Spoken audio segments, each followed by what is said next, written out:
हो? अरे सखी आवा बोलो। अरे कुछ सुनली है पूछी का? पूछा पूछा। अरे सुनली है तोरे ससुरे से आयल रहे सब दिन उन पड़ गई तोहार। हाँ आयल तो रहने बहनी, लेकिन अब हम जौन विपदा झेल के आयल बनी हम का बताई, हमार जाए के नहीं के मन कर। सुना सुनावा। हम ना जइबे गवनवा ए सखी,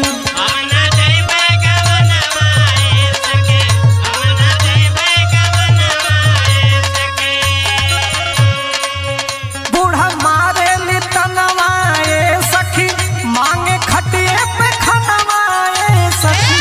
हम ना जइबे गवनवा ए सखी,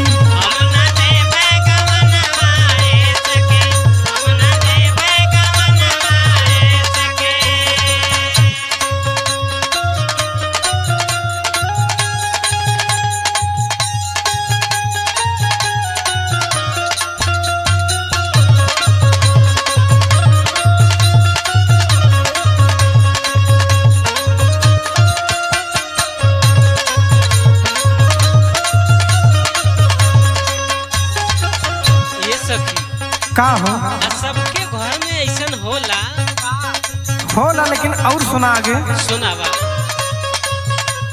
घर भर के खाना तो हम ही बनाई,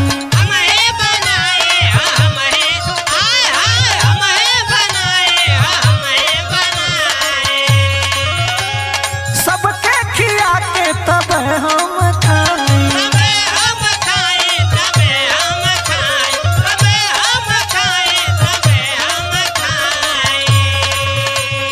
घर भर के खाना तो हम ही बनाई, सबे खिया के तब हम खाई।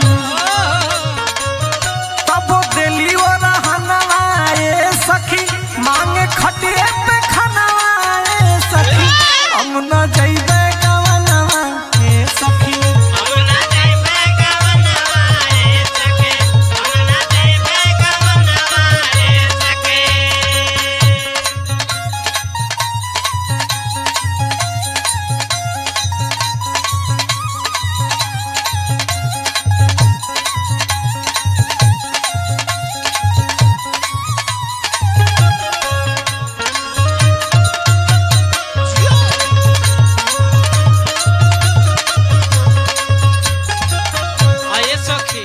का हो?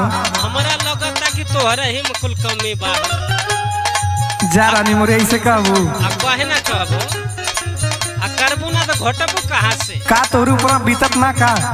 हमारे ऊपर कहाँ से बीती, हम कुल कैले रही। हाँ तो जेकरे ऊपर बीती हुए जानी। सुना। अच्छा सुनावा। पियवा ना एको सुनेला हमार हो,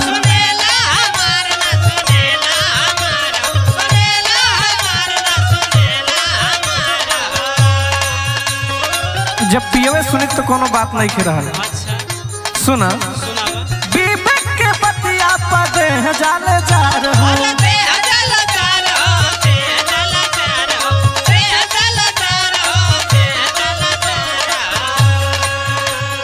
पियवा ना एको सुनेला हमार हो, अमर के बतिया पद जाल जार हो।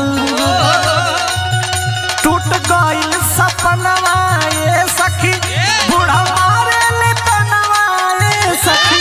हम न जइबे गवनवा ए सखी,